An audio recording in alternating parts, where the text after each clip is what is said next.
Okie dokie. Thank you for listening to Loretta My Show. I'm Loretta Nash, and this show is called Loretta Nash Show or Lore's Block. Uh, as I post it two different places. Anyway, today is Tuesday, and it's the afternoon, and I just dropped my daughter off at her work study. She's in high school. She's doing a work study, and I just dropped her off. I'll go and get her here in about 4 hours. So far today, this spinning that I have, this vertigo that is here is still bugging. It's been bugging since uh oh, where's my phone? Oh, I'm sitting on it. Okay. Anyway, I thought I heard my phone go off. Wait, I got two text messages. Okay.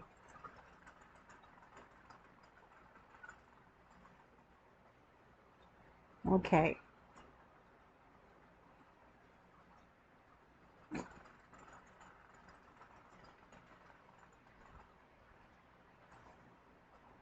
Okay. Something I gotta do later. I don't want to really mess with it right now because there's no way of me driving all the way up to Jonesboro. There's no way. I mean, I'm borrowing a car and out, quit. That's Con doing it. Donnie, get out of my tea. Okay. Anyway, today is Tuesday. I want to think it's Wednesday, but I don't know. Been spending most of the day. Guess I've been tired a little bit. But anyway, and it looks like this microphone's really making this go up and down, huh? Better than it is. And Vashi's over here at the window caught a bug. Okay. Got yesterday, Rosie got her a new home. So we're down to 4 cats now. Tortoise is a outsized cat anyway. She only comes in to eat, drink, and if she don't want to be out there with outside the mama cat, her mama cat, she's at outside, and she had two kittens, Martha Jones and Haley. Haley's a tortoise shell like tortoise. Anyway, today after I dropped my daughter off, I waited around. Well, I waited, and I got a new air conditioning in the kitchen. Yay! And it's actually kicking up here in the living room. Cool air. Boy, I got your attention, ain't I, Con? And so it's been running for a bit. So now it feels a little bit more comfortable in here instead of the oven box that it was been being for a few months, which is good. And of course, I've been doing the housework, or yeah, housework a little bit. Started a load of wash and got it, and it's in the dryer. The load that I had, I got it rolled up. I gotta fix my room because folks, babies started using it as litter box, so there's a lot of washing that I gotta do. And I still got some of Billy's clothes in there, and of course I got that big bunch of books in there. Oh, and yeah, right now I got my eyes closed because I'm definitely nauseous a little bit. I really hadn't ate anything except for breakfast. Um, Breakfast is Special K, and I could have ate any time else, but I guess I'm just being myself. Alright, the babies, they're enjoying themselves. Everybody's, um, after I dropped her off and after I got the air conditioning, then I went and got my CPAP stuff. Got the CPAP for my CPAP machine. What is it like having CPAP? I didn't know I even had it. All I know is I know when I slept, I would snore, and I thought it was normal, and I would always wake up so tired. So apparently I've always had it, and apparently I stopped breathing really badly. Stopped breathing because I'm in a really, really, uh, really bad part that I actually breathe, stop breathing 20 times in an hour, which is not very good if I do that. Stop breathing it's a lot of breathing problems, so that could explain why I'm awake and everything, and snoring and sinuses and talking about nose. I think I scratched the inside of. I got one nostril that does it all the time. That kind of bleeds on its own sometimes, but it's not it's not dry or anything because I got the plenty of the water, the distilled water in there, and the in the humidifier, and so I know I got to clean up my room here to get enough energy. I'm getting where I can't even really open a bag of chips very hardly. So, and and and I guess it's the arthritis that I can't really open a bag of chips. And this container of my tea is starting to get heavy. Really, it is.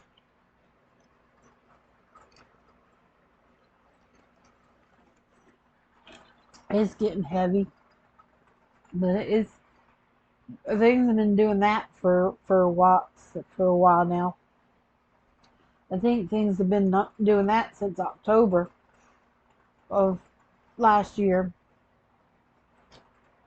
In October, I we were leaving the library, and I don't know what happened. I stepped wrong or turned my knee wrong. It felt like razor blades all the way up. I couldn't put no weight on my knee and anything. And the doctor did the MRI, the buzzy thing, and X-rayed it, and they couldn't see. And then they wanted to do surgery, and um, it's just me and Daniel here, and I don't need to, my folks, my parents, and my little brother, they need other need Robert more than I do, a lot more, because I don't want to hear them. Even I even imagine sometimes that that's what they do is just fuss, because I know my mama fusses about me, because I've heard her do it. And I hadn't even been down there no more than just pick somebody up or drop them off, because I was the only other person with a working car, and I don't stop and stay there and visit them or nothing, because I can't. I'm not allowed to really. Is it me putting the allowance? Me making it where I'm not allowed, or is it actually my little brother you know, has it? It has a rule. It's a undetermined rule. If you don't live here and they don't need you, you know, that's been pounding in my head and everything, and you know, that's what it's always been. And all that stuff. Oh, oh, really, really, really dizzy. Motion dizzy. Am I gonna take? No, I take that medicine that the hospital gave me and the medicine that my doctor gave me. It does makes this spinning that I have already worse. Right now, I'm just trying to take it easy.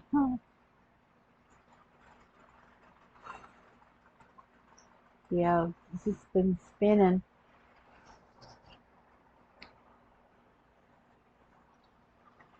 So I don't know. Things are just things. Oh, in the world is kind of upside down, right side up. So, and then people are always trying to lie and say something else is happening, and that's not fun. It sounds like some stuff that I hear out in history things. That was my knee. That was my leg hurting. Got stiff. Oi. So I've been doing clothes today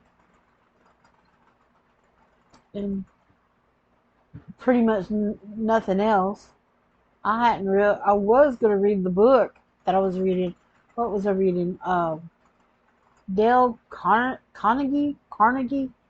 I forgot what it is. Give me a second. I can find it. Oh, it's how to what is it? Not analyze. How to win friends and influence people. And it's the 11th edition, and I think it's Dale Carnegie. I think that's what it's the name of this guy's name's Carnegie, and I'm on. Oh, let me put my glasses on. 213. I'm almost at the end of the book. I was gonna read it a little bit, and it's off and on and off and on, and he gives a lot of references to other books, and some of the other books they're hard to find too. I don't even know how I got this book. I think I just went over to some archive, yeah, the Internet Archive, and just downloaded it. I do that. That's why I got so many books here on my computer that I need to read, and especially with all these cookbooks I went and downloaded, not counting the 20 cookbooks I got in the kitchen. I also got a bunch of cookbooks too. I had one. I had one. What did I have one time? I had the something Billy's grandma had. It was the home and gardens book. It was I used it for a while until we moved, and then we moved. It was in a binder, and it was all nice and pretty. I hadn't found one just like it. It was a red and white checkered homes and garden book. I found one similar to it on here, and it's a computer one. I mean, a PDF one similar to it, but it's not the same year. And that book, I think the one was 70s. I think it was the 70s or 60s. I don't think it's 50s. And the one I got here on the computers is from the 30s. That's one thing Billy liked is I cooked a lot when he was around. I cooked a lot. Well, started cooking really young at home out at in the country. Grandma Evelyn would show me how she would cook, what she would cook, and I had the poke salad and collard greens and turnip greens and cornbread and all that stuff. I really don't care for no greens as it is. Because greens are kind of tardy and too tart for me. I don't care anything about the peas. I mean, the shell of the peas was the hardest part of the peas. And the poke salad, going to out on the bayou and getting the poke salad. That's what we did, and I don't care any much about turnips. Turnips, the turnip part is okay, but I don't know. We in the country we did a lot of stuff. Mr. Jim gave us about how many rows that was? About 20 rows, and these rows were whew, he did. They were long. They were from about here to the edge of the road, full, and then he put, and it was up close by the house, and then the rest of it was all field, and acres and acres and acres of field.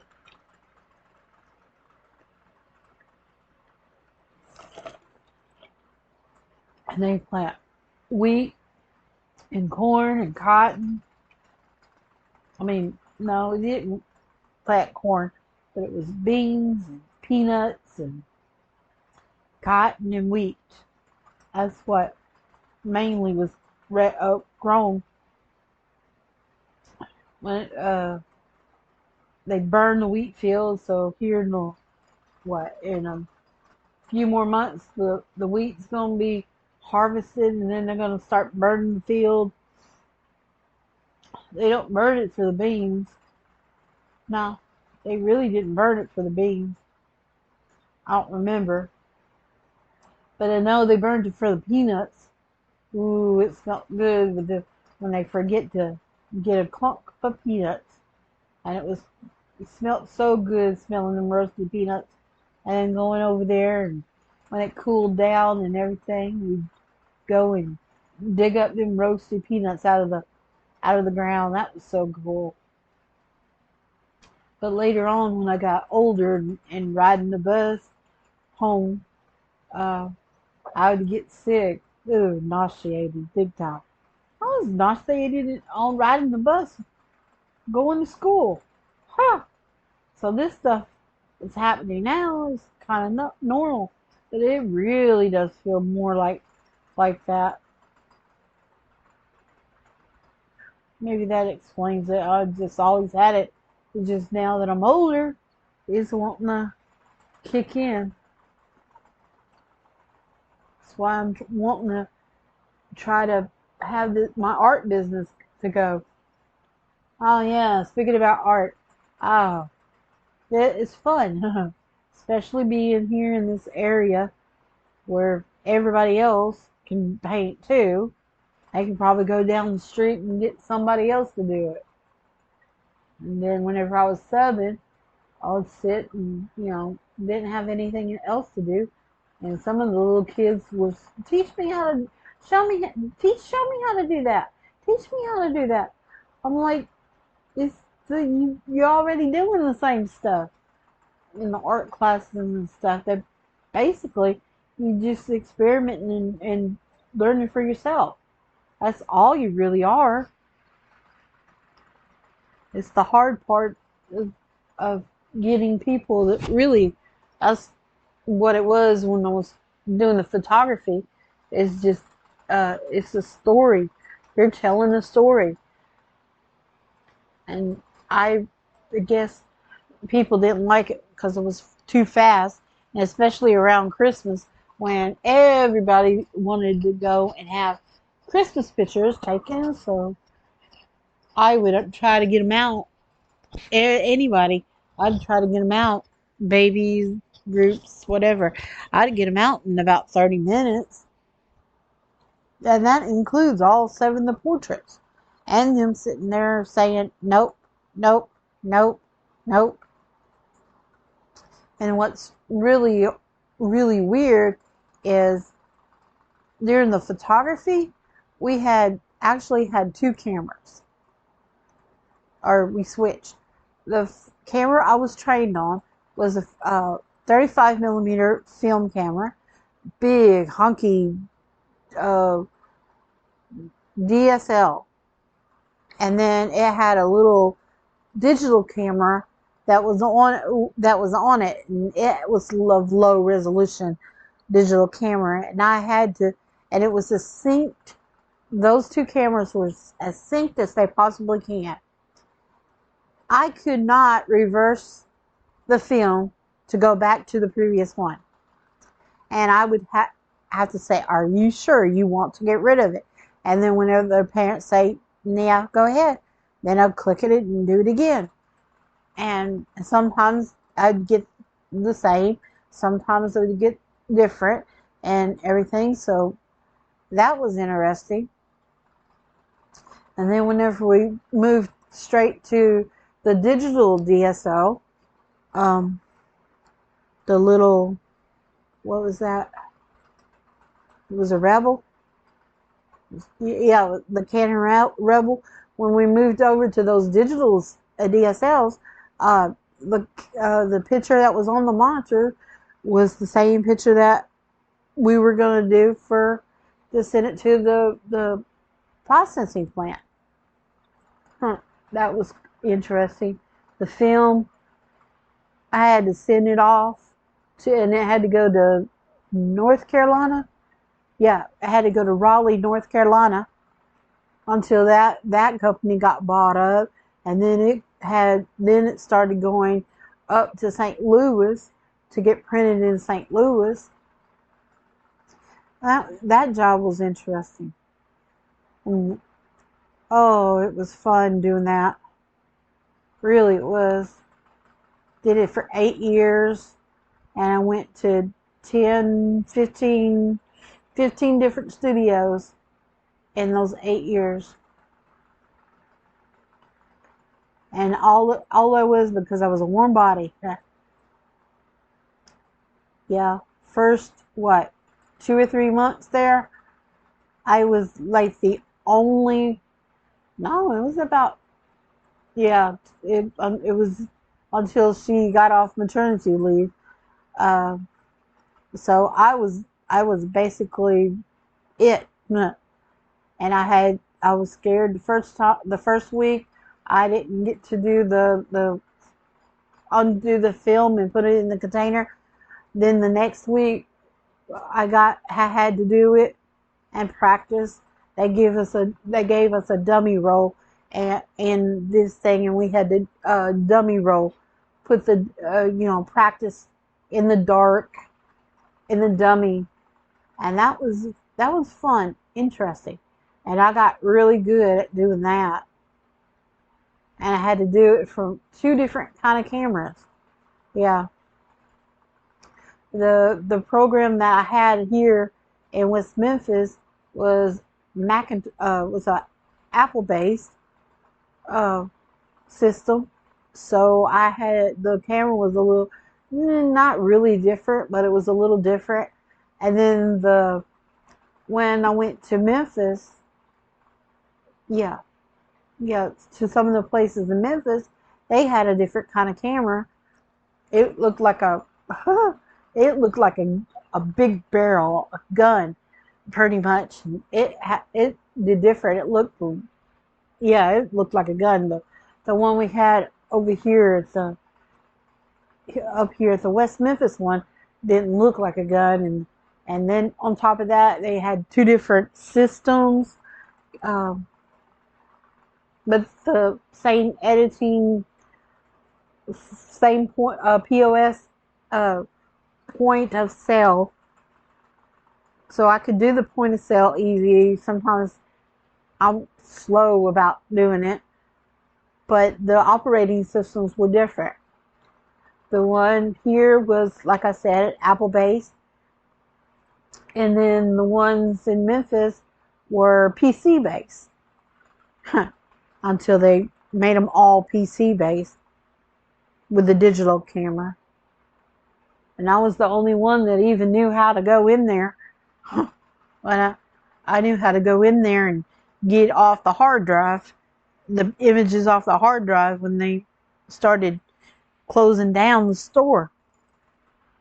I'm the only one that knew how to go in there and get it off the hard drive.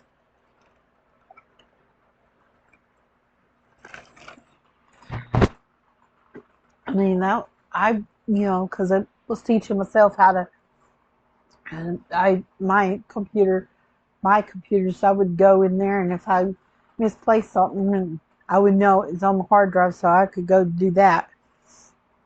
And that's what they did too. Not many of them know. And then, oh, I didn't know. Each place had a different thing.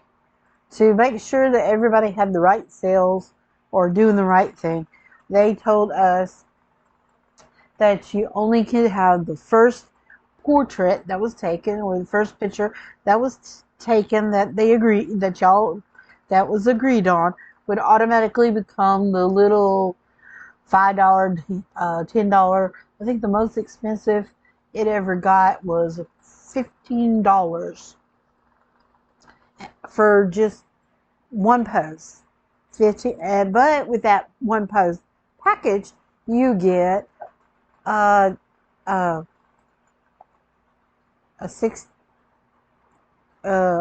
by 14, 8 by 10s. I mean, you got a bunch of pictures for that. And then we were supposed to take and do 6 additional pictures, regardless if they were going to buy them or not. That it was part of the service. That it was basically come in, get their cheap one, and then try to get you to come in for a free portrait or something. But all y'all come in, all they ever did is just come in for the free portrait, even though we did all the little doohickey things and probably didn't even made a sale at all that day. And all they wanted was just that free pose, because all they saw in their minds free. Well, yeah, it was free taking the picture, because you had this artist was doing it and taking the picture for free, and you was agreeing that you liked it. But then you didn't want to get upselled, and we always had to upsell. Start off with the highest collection, and then worked our way down to the lowest, and then the individual sheets were such and such. Well, I'm trying to do that with my artwork. Really, really. But nah, even when I was working over here and, I had slow time and pull out, I mean, I would go to the places and I would actually go with a sketchbook, a bag of markers, or a bag of crayons, and I would, have just sit there while I'm waiting on the customers to show up and doodle and sketch. And when people come walking by, interesting, and I just do the really fast gesture drawing, and the really fast drawings, and they just would sit there and watch me. Sometimes I would slow down, and since I was right there at the door of them going out, and there was no seating place.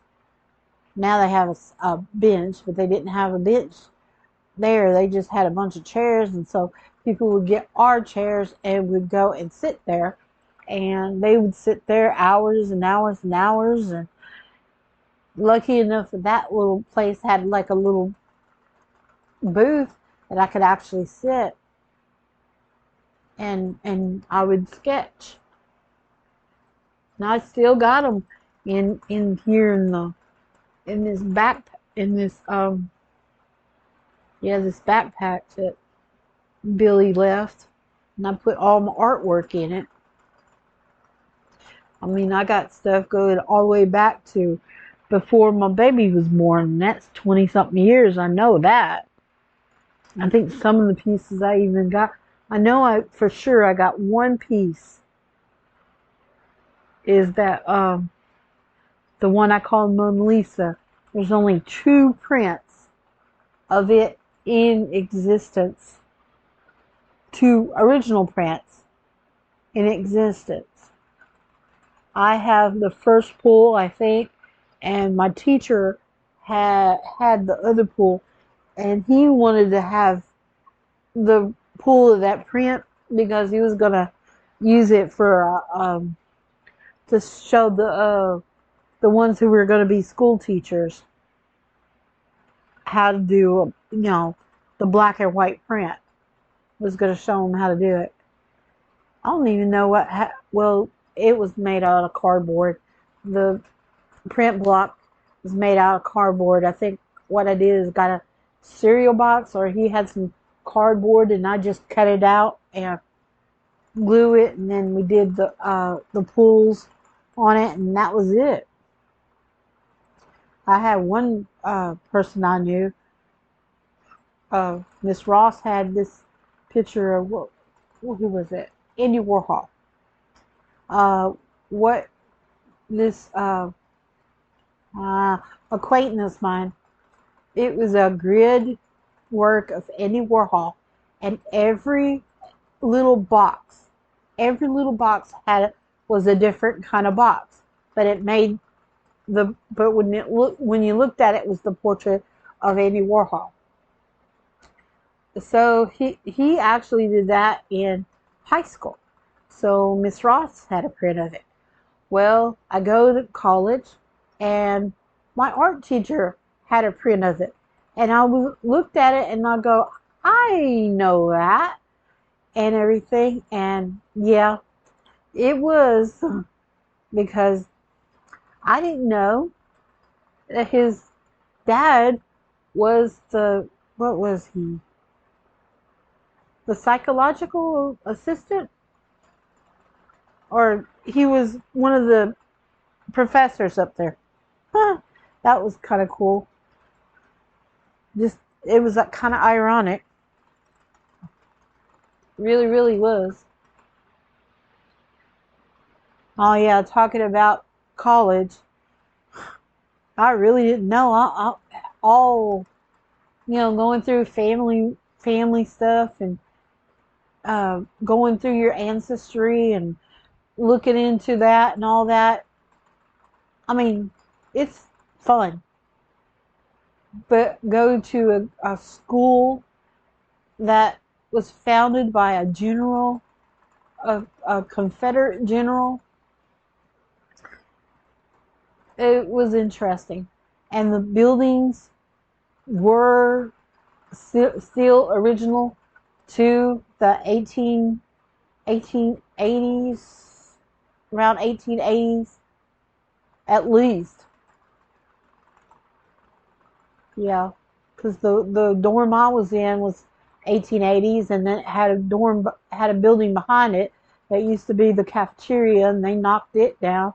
And then the Baptist Student Union, yeah, the Baptist Student Union was one of those build Civil War ones. It was so pretty because it was weird going. You got crawling up the hill, and it had a dorm that was dilapidated, and they probably fixed that dorm, but they knocked the one that was behind us down, and then they rebuilt that one that was there a few years ago, and then the Baptist Student Union, the one with the 2 stories with the steps that went up outside, that one was interesting because down below, when you walked into it, it had the kitchen was down on the ground level,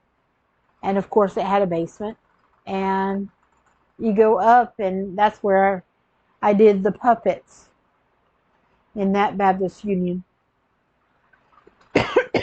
building, and of course it's in a mountain, so most of all the dorm rooms and stuff that was in when I went to college was all in a mountain. My dorm was definitely in a mountain. You entered in down at the bottom, and that's basically had the washroom. Then you had to go up 3 stories, The top, I normally was at on the second story. That's where my room was normally at. Uh, you go from the laundry room, and then you can see the bomb shelters that they had back in the 30s during the Cold War. You can see them. Nobody really went in and uh, explored around in that. That's how long ago that building was there. And then uh, the last time I was there was about a few years ago, and it changed, but they had big paintings. Oh, that's the one thing I did like. In my dorm, I hate to say the name of it because if you're from Mississippi, it's named basically uh, when you said Whitfield, so back older times, when you said Whitfield, that was considered the crazy house because there was an institute, I think, by the histories that I remember and things that's what it was. So I was in the Whitfield dorm, and the dorm had all the Eunomians, Uzelians, and the Modenians. Each one had a parlor in there, literally nice, pretty parlors. We had a red parlor, and then there was a yellow parlor, and then there was I forgot what the other one was. Oh no, I do remember there were yeah, might as well say Victorian colors, and then they had a faculty parlor. We couldn't really go into the faculty parlor. They really didn't like for people to go in there because of the carpet. I mean, the carpet was like, oh, it was so, the carpet was, oh, it was so pretty, but it was there for, oh, well, for 100 something years. Anyway, when you walked into it, you got to see a big giant portrait of Mama Modinia. And her face looked, similar. You know what's really funny? Apparently, I got a Lowry in my family. That's I did some research. Yeah, I got a Lowry somewhere in my family, but it don't know if I'm kin to them down there. But there's a lot of things because I had kin folks supposed to have been buried in Pontotoc, and I mean I got supposed to have it was supposed to be creepy crawling with family members all over the place. That's kind of what, not reason why I went there. They were the only one, that was the first one that talked to me. Because I really wanted to go to the Memphis College of Art. But, they had some people I didn't even know was going over there and talking to them. And I don't even know who those, if they even went and got their degree and stuff in the art, whatever they had for the Memphis College of Art when it was there. You gonna play with that now, Vash? Vashna? You gonna eat the ice cream? Okay.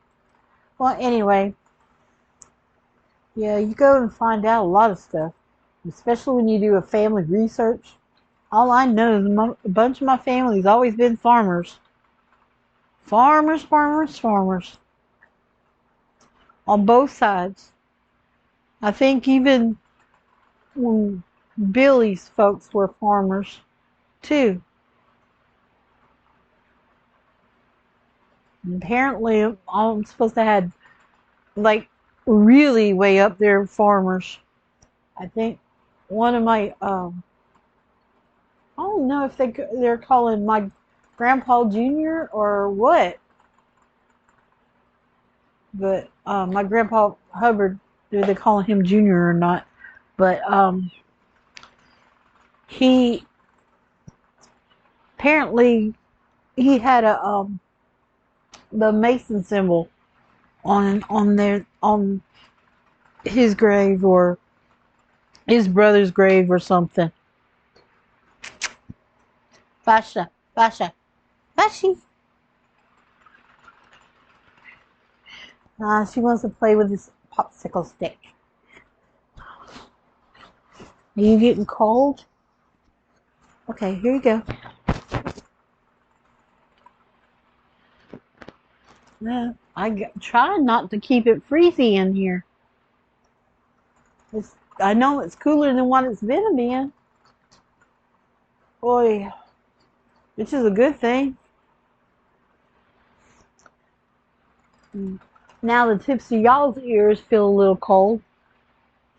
I'm just sitting here talking, waiting till I have to go get Daniel. Oh, I'm just talking just to be talking. I'm not really talking about anything, am I? Just this, that, and the other, and trying to get things worked out. But yeah. And that's what I did. That pretty much basically what I did today is just waited, did the dishes, and got the clothes in the dryer going, and washed a couple set. Wait on the maintenance man to come and put the new air conditioning in. Go and take Daniel to her work study. Only supposed to be for 6 weeks. So here in the next month, maybe. That's all they're probably not even going to have their program anymore. So I'll have to try to figure out something. How am I making it? I'm just making it. Doing the best that I can with what I got. That's all I can do. Really nothing else to do. I mean, can't overqualified, underqualified. They don't want me to do this and don't need me to do that. I get the lowest job I could go for the lowest job. People saying, you need to go for the lowest job. Huh. Well, I do. And I get people talking about jobs. Just think I had this one lady cuss me out because going back to the portrait studio. The portrait studio, they started cutting people's hours, starting changing the times and when they're open and all that, and it's during the Christmas season, and this lady don't get off until such and such time. She's so used to them staying open from 10 until 7, and then all of a sudden they're no longer open until 7 anymore, and so we closed, and she got all upset and everything because she worked way off in the something, and boy, that lady was so angry and made me feel bad about it. And of course, I'm reading this book, and you really are not supposed to do that. And then that common sense even says you're not really supposed to do that and make somebody feel worse than dirt. That's one reason why I don't want to go live with my brother sometimes, because he, the way he does. I'm not a blathering idiot, but everybody thinks I'm a blathering idiot. And that's what I get frustrated and aggravating for, because I really think people think I'm a blathering idiot. I worked 8 years as a photographer, and then I just finished the 8 years working as a substitute teacher. And I got to meet all kinds of kids, all different things. I know I couldn't, some kids I couldn't keep them together, but some things I did keep them together with.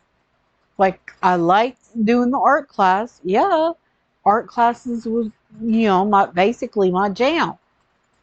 A couple of times, there's one had you to do reverse, had a black piece of paper and you had to reverse it. And all the art teachers, they had little stuff, and I could do that and everything. I know. I'm just sitting here just thinking and talking and giving this my therapy session. So how things been going on? They've been going. Just this dizziness, and that's finally cool enough. I guess I could have went into the studio and put the watercolors up, and put them up and organized it, straightened up the studio here, and decide whether or not I want to use the oil paints or the acrylics. And I got all those black canvases, and then I just bought a bunch of canvases. And then this lady, she's got, if I had the money, the $150 that she had, she's got 40 16 by 20s canvas boards that she's trying to sell, because I guess, and then, what she has is a paint sip, and they don't have no image on it. And what am I going to do with 40 something canvases? I still got 40 something canvases in there. I just ordered 40, and this time it was different sizes, and then I got an extra 40 there, so I got like 100 canvases in yonder, and not selling a lick of one. Nobody's buying, because everybody's so freaking scared of this stupid what's going on. They're taking you can't have this, you can't have that. They're going to take your gas stove away. They're going to take your gas heater away. They want to use wind, turbine, and sunlight. Jeez, they don't even know. What? Why? I mean,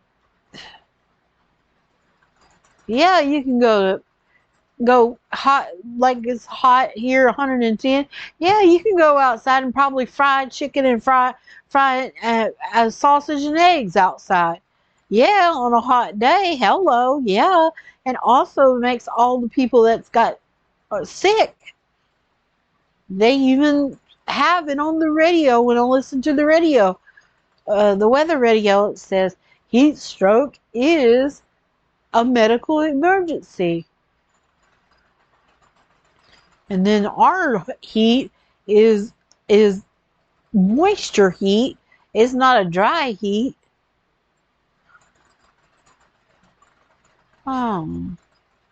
Things are just things. And yeah, me sitting here right now, I'm kind of feeling like my mama, because mama sometimes just sit and she just starts talking, and nobody's really listening to her anyway, because they're in their own little world doing their own thing, and she's trying to work things out. But I have a purpose for it. I'm actually got this podcast I'm trying to do. My grandma used to do that too. My mom used to do that when I spent her, the week I spent, those spring break weeks, when I go from college, I would go to my mom's, because she only lived like 30 minutes away at a different city up in Boonville.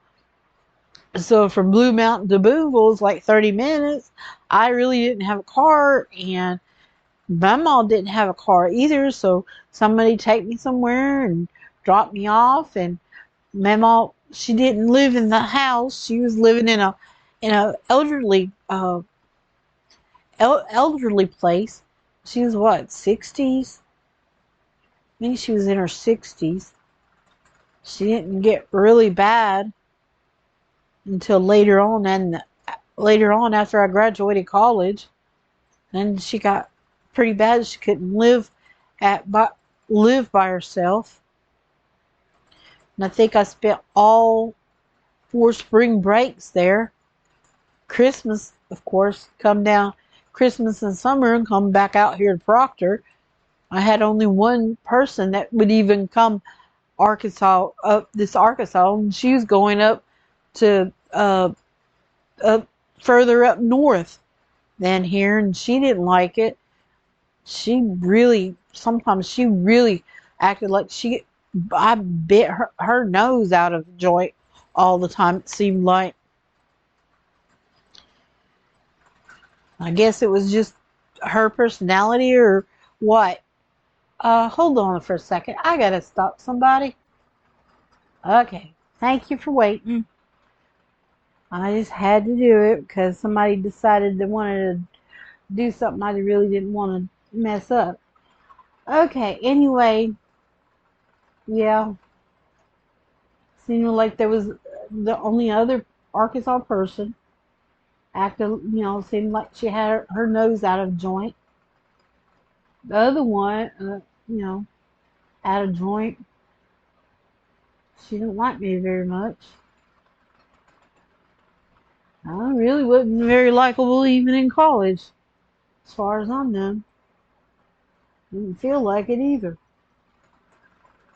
So I wasn't around, sociably, I really wasn't around anybody. Only people I would even be around was when we go to church and school.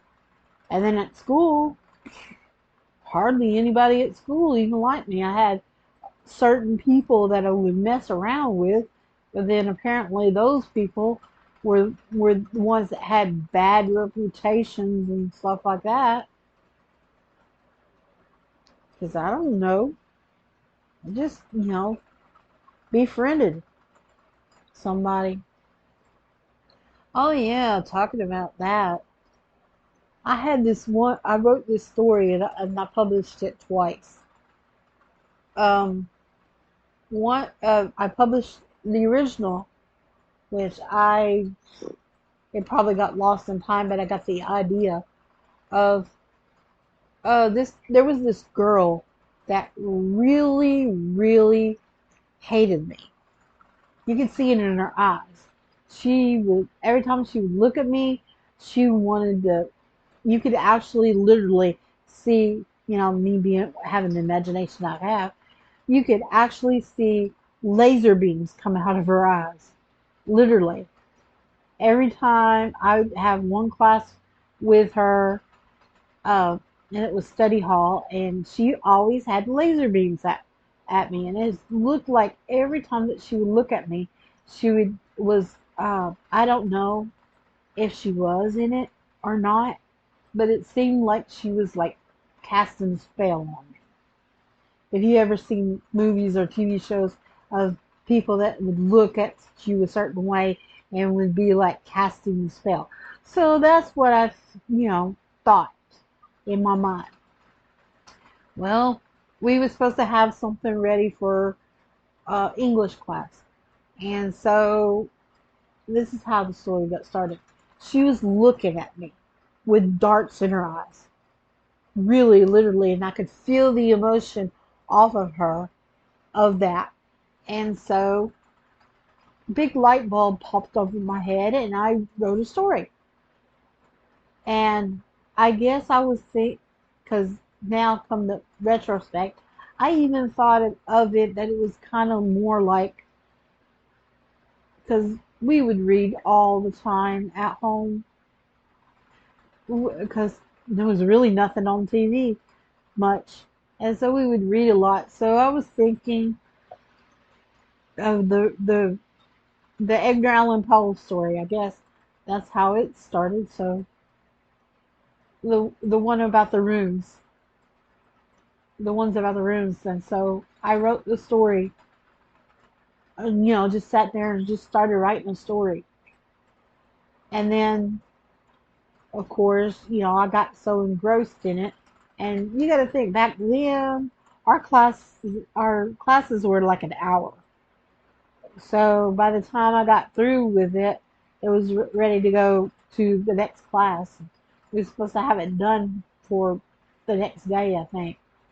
And I think it was a Halloween story because when we was writing in English class, that teacher had us to had prompts. But anyway, that girl really, really did not like me. I don't know what I did to her or anything. I tried to keep to myself. I tried not to, tick somebody off or anything, but she really hated me. Maybe there was a rumor going around. I don't know why. All I know is that we were different from everybody else. Our dad, we could read stories from the library, yes. We could get whatever story we wanted from the library, yeah. And whatever stories we had at home, yeah. But he wanted us mainly to, when we had downtime or anything, the book that we carried around with us the most was, of course, the Bible. And so when we had slow times, we would, you know, go through and just read a verse or two in the Bible. It was just something that we did. And of course, back then, that was also probably what everybody was probably thinking. Bible thumper, don't go near her, she's going to convert you or something. I don't know, but that I don't bless that girl wherever she's at. She knows who she is if she's even living. Because I had another girl that was mean to me. She literally poured nail polish in my hair just because she thought I wasn't taking a bath or wasn't cleaning myself or wasn't clean. She literally would pour colored nail polish in my hair. And we weren't allowed, my dad would not allow us to have colored nail polish. We could wear clear nail polish that was fine. Or a neutral color. But we couldn't wear, like right now I'm wearing what? Blood red and black or any kind of other color than the clear. He just wouldn't let us do it.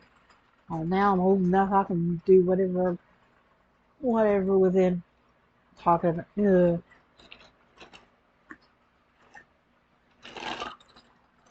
But anyway, and mom was a stay-at-home mom, so she had to stay there, and only thing she had was the phone. And she worked as a substitute for a couple of, oh, what, a year there? I think it was a year. And then she got herself into trouble. She actually, she actually tried to discipline a kid like she would do us, and that was not a good idea back then. You got to think that was in the 80s. And then, of course, in the 80s is when, the farm paid too much, bought too much, and it kind of went bankrupt. And my dad had to go and try to find a different job, and the only job he could find was Memphis. And so every day he would drive to Memphis and work in a factory with metal crashing everywhere. And that probably, he was not diagnosed with post-traumatic stress until later, and then that, you know, worked and got into his post-traumatic, and then he, I don't know, and he finally did get diagnosed. They had bits and traces. And then also my mom was having seizures and everything, but she would kind of hide the seizures. And she was having,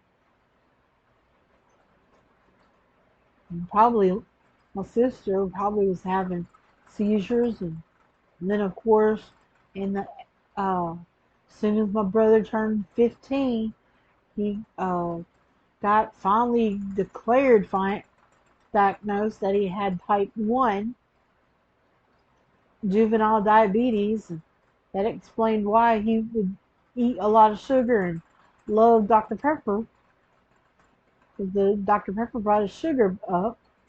We didn't know. And then he became a tyrant. Everything had to be catered to him. Also, the 80s, that's when my parents found out their heart risk and blood sugar, or their heart risk and stuff. And so that they had to get on high blood pressure medicine. My grandma was already dealing with high blood pressure, because my grandpa Herschel, he died of a heart attack. I think that's how my grandpa uh, Lindsay died too. And it he died especially when around Christmas, and that's why my dad kind of didn't like Christmas very much. He was 4 years old when his dad died around Christmas, and so that probably explains the reason for that. And then, of course, my dad probably having autism,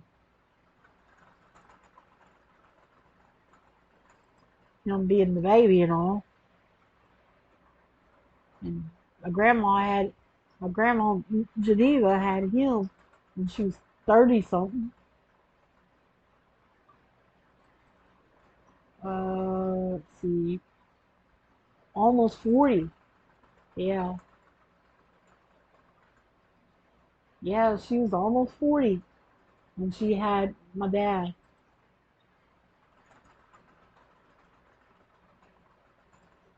And then I look at these things, and some of these are saying can't have after such and such age, can't have a kid at such and such age. Hey, if my grandma, one grandma had my mom at 30, and then my other one almost 40, yeah, we can have kids when we get older. Like, really, literally. Like, well, I'm going to go ahead and get off this and uh, go find something to do. Now the little munchkins are not playing anymore and everything. And thank you for listening. You have listened to, my name is Loretta Nash. This is the Loretta Nash Show, or Lore's blog, and this episode was just another random, I might as well say probably a therapy session for myself. It has no sense, just a bunch of random things and stuff and all. Feel free to go and visit my artworks. You can purchase them if you want some of the originals. I got them listed at my Loretta Nash Art Studio on eBay. That's what you use. You can go to Lore's blog to look whatever I got posted. You can go to Zazzle under Lore with the GH. I think, well, that's Lore with the GH. I'm on Zazzle, I'm on Redbubble, and I'm on Fine Arts America. Feel free to get a print. Every print and original that you buy helps me pay the bills. And I'll see you next time. Later.